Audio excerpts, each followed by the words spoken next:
What's poppin', everybody? This is the cartoon kid Ray Rollins, and today, man, I got another review for y'all. Today we're talking about Rick and Morty season 4 episode 8 called the Vat of Acid episode. Yeah, the name's not too creative. It's not usually like there are other episodes that have these weird, complicated names, but you know, they all can't be extra complicated, right? It's nice for them to do a nice, easy named episode for once. But you know the routine. Before we start breaking this episode down, we gotta give you that episode breakdown. This episode starts with Rick and Morty on this unknown planet, and they're preparing to do this type of, I guess you could say, crystal deal or crystal trade with these mafia-type aliens, right? And before they get on this planet, Rick's like, yo, if anything goes wrong, hop into the same vat of acid I hop into. Morty's like, wait, hold on, hop into a vat of acid? So long story short, it turns out deal goes wrong and they end up jumping into the vat of acid. Acid turns out to be fake. They end up sending up some bones to, you know, make the mafia aliens think that, yo, this is some real shit we're dealing with here.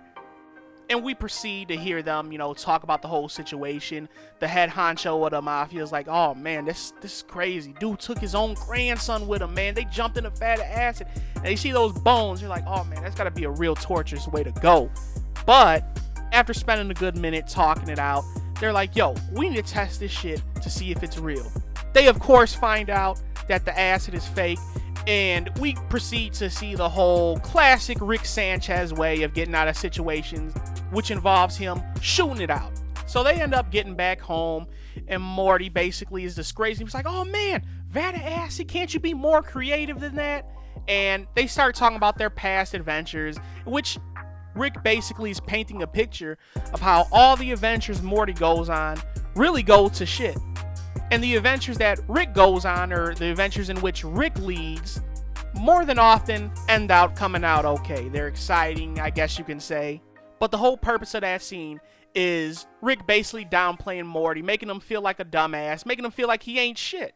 So Morty's like, man, you're losing your edge, basically. You're not creative, you're not inventive as you used to be. So it leads them to have this whole debate on creating a whole game save console, which basically lets you save your place in real life so you can go back to it and basically redo moments over again. Rick's basically saying that's too below his pay grade, that he's better than that, he don't need to create shit like that. But, of course, Morty ends up getting his way and convinces him into doing it. Rick basically stays up all night, creates this device. Morty sees it, and he's excited about it and shit. And he's like, yo, man, this is awesome. How did you do it? Rick's like, yo, you want to ask all these questions, or do you just want to have fun?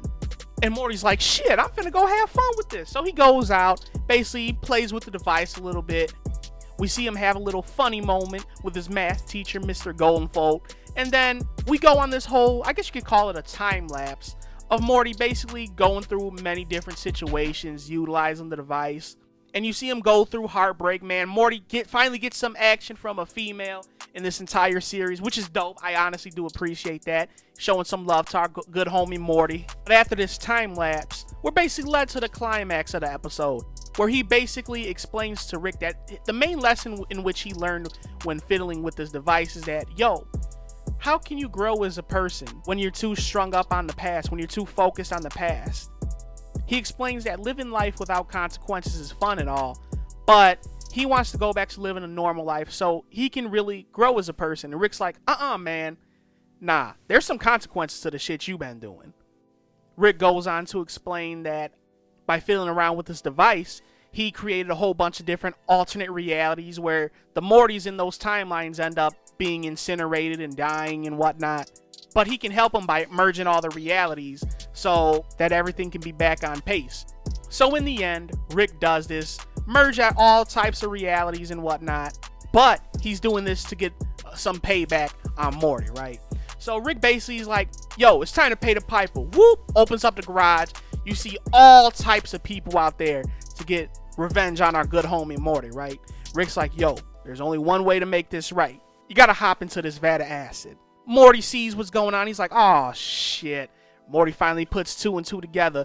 Rick is finna basically show him that, yo, this vat of acid is finna save your ass after you dog the shit out of it at the beginning of this episode. So of course, Morty has to eat crow, hops in that vat of acid, does the whole little bones trick that we see at the beginning of the episode, and everyone in town is all like, oh man, this shit didn't need to happen, man. He didn't need to do all that. And they have this whole little poetic moment and whatnot, yada yada yada. They basically accept the trick, so Morty ends up getting saved in the end. Rick basically tells them that this isn't their dimension, and they end up going home, and that's the end of the episode. Now, my first initial thought of this episode is that, and it's funny because I don't know if it's true or not, but I remember being back in high school, right? And I had a science teacher who had mentioned that the whole acid trope, you see people obviously hopping acid and be incinerated damn near immediately, that shit's not true. It doesn't happen like that. Acid, yeah, it burns and whatnot, but it's not gonna completely melt the skin off your body. It's gonna take some time. Now, like I said, I don't know if that's necessarily true. Never looked it up. However, I heard that from an actual science teacher, and me, with not being too good at science, I'm just gonna accept his word for it. So that's my first initial thought. However, being that the creators of the show, at least I assume, are big, science people themselves, I'm pretty sure they know the actual answer to that and done the real research into that. Getting on to big notable moments of the episode though, first thing I want to mention is the references. Rick and Morty has always been known for their references to pop culture and their references to shit that's outside the series. Now, the one reference that really blew me away was the Futurama reference. Now, we reviewed several episodes of Futurama on this channel, and just to hear their name be mentioned in another cartoon series, Rick and Morty especially, is like, oh shit, they're giving Futurama a shout out in a sense. Because supposedly this idea was used in Futurama, the whole game save console thingy in real life. I haven't seen the episode myself, I'm just starting to get into the series, but it's cool to see shows toss out references, and then you finally get one. It's like, oh shit, I know what he's talking about. It's kind of like an inside joke, and you're kind of on the end with them.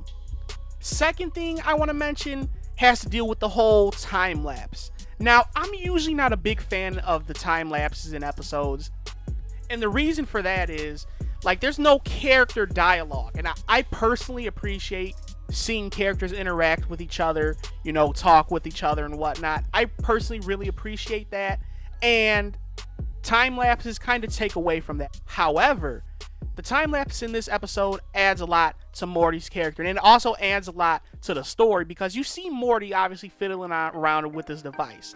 At first, it's all fun and games, but you see him have this whole interaction with Jessica and another girl he ends up falling in love with. Like I said earlier on in the video, we finally see Morty Smith get some action from some females, and it's pretty cool, honestly. You see him fall in love with a girl, ends up getting his heart broken. You basically see him going through pretty normal teenage stuff, man, and it's cool to see Morty go through that. However, it's all, I guess you could say, taken away with Jerry hitting the reset button on that, but Morty keeps his memories from all the times he saved and went back and all that. So he obviously remembers all the stuff, which basically leads us in to the whole conversation with Rick, where he's like, oh man, I learned a big lesson, and he's like, how can you go forward when you keep staying in the past? Now, call me crazy, but I like when cartoons get a little poetic like that. You have this whole big storyline, but within the storyline, there's this little theme. And the theme of this storyline, as Morty said, you can't move forward when you're too focused on the past, which is clearly illustrated throughout this whole episode. Let's take out all the sciencey BS and the whole ending and whatnot. That's the main underlying theme of this episode, at least in my opinion. But the final thing, the final takeaway from this episode, at least in my opinion, it just feels like they shitted on our little homie Morty, man. Come on, man. Why you guys gotta shit on Morty? Let me explain. In the beginning of the episode, obviously you see Rick and Morty have this big argument after they leave the planet. Morty says Rick's losing his edge, that the Vat of Acid is a bad idea.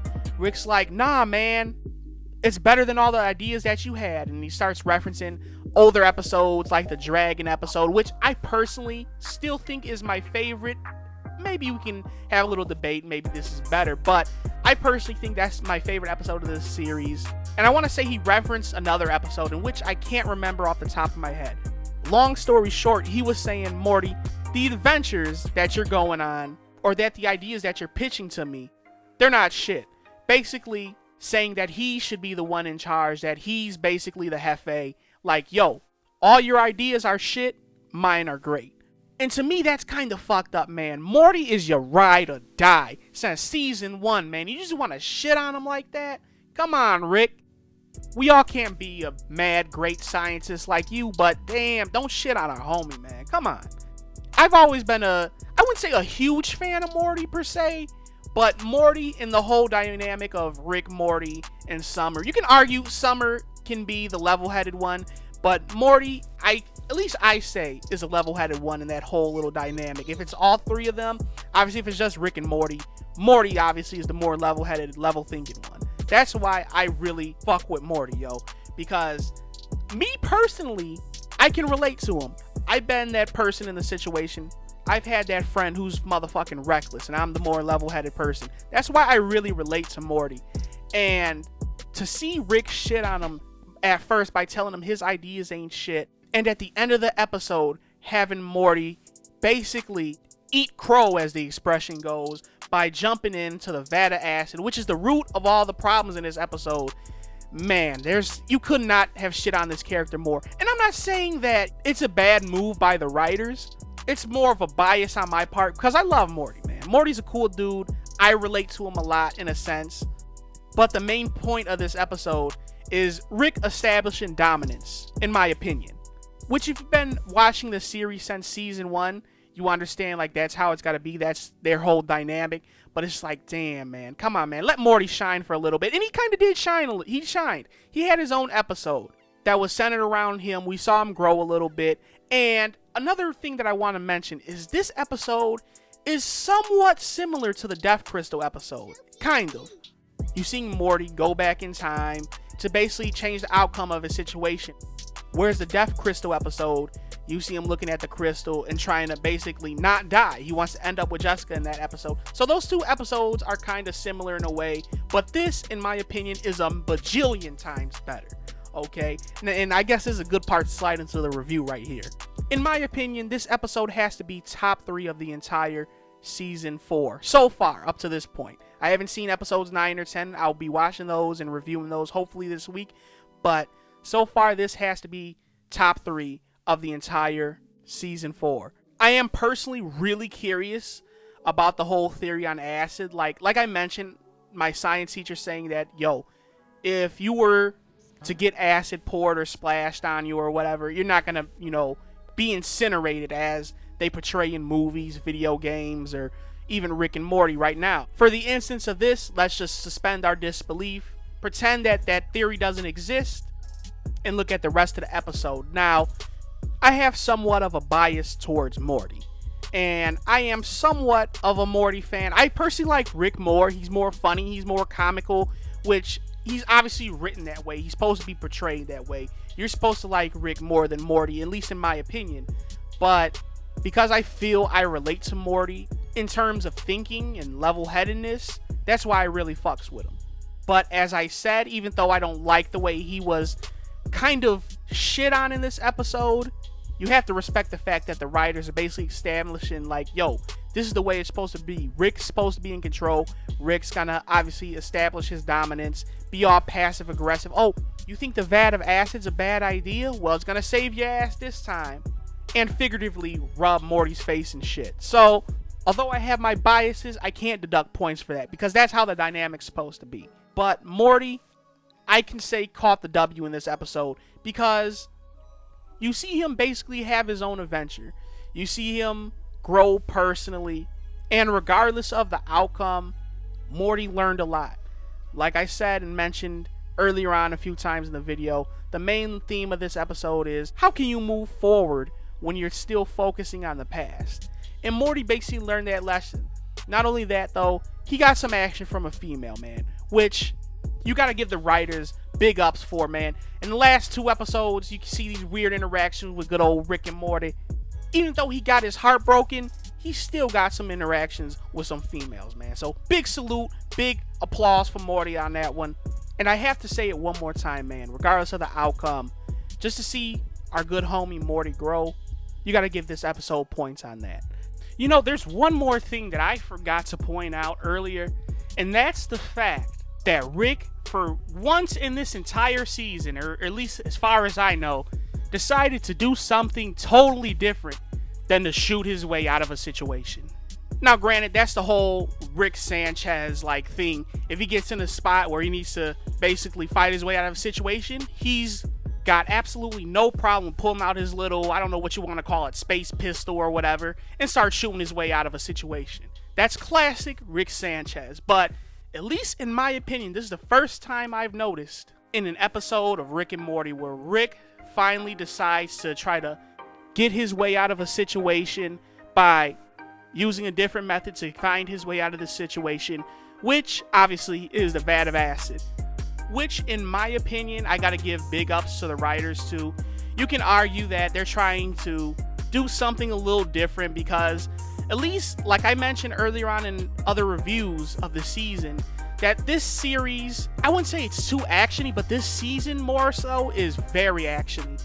And I personally am not a huge action fan. Granted, I do love some good old-fashioned Rick and Morty action episodes, like the whole bird-person wedding of season 2, the whole finale. I love that episode. It was definitely actiony. And of course, there was the Aberdolf Linkler episode, which kind of is actiony in its own right. There's been several episodes throughout this season that are just straight-up action. The heist movie episode or the snake jazz episode. All of those were just straight-up action, which, I mean, hey, I'm sure some fans of the series love those episodes. Me personally, it's not my cup of tea. But as I said, it's pretty cool to finally see Rick take another path or use another method to find his way out of a situation. I gotta give huge props to the writers for that.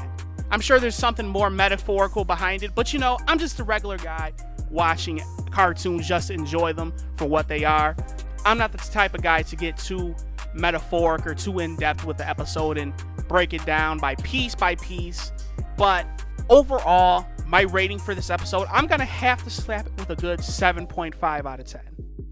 In my personal opinion, it has to be one of the top 3 episodes of season 4, and I hope the remaining 2 are just as good, or if not better than this episode, man, because Rick and Morty season 4, boy, it's had some bad ones. I'm not even gonna lie to you, it had some bad ones, but I really did enjoy this episode because we get to go more in depth with our good homie Morty, man. But this episode easily has to be one of the top 3 episodes of Rick and Morty season 4. That's it. That's all, man. 7.5 out of 10 in my personal opinion. And that's just what it is, man. This has been my review for Rick and Morty season 4 episode 8, the Vat of Acid episode. And this is the cartoon kid, Ray Rollins. And we're on the channel where we talk cartoons and we do it all the goddamn time, man. Tell me what you think about this episode. Tell me if you liked it. Tell me if you hate it. Tell me what you would rate it. Toss your opinions down in the comments box below. And until next time, I will see you when I see you. Peace out, everybody.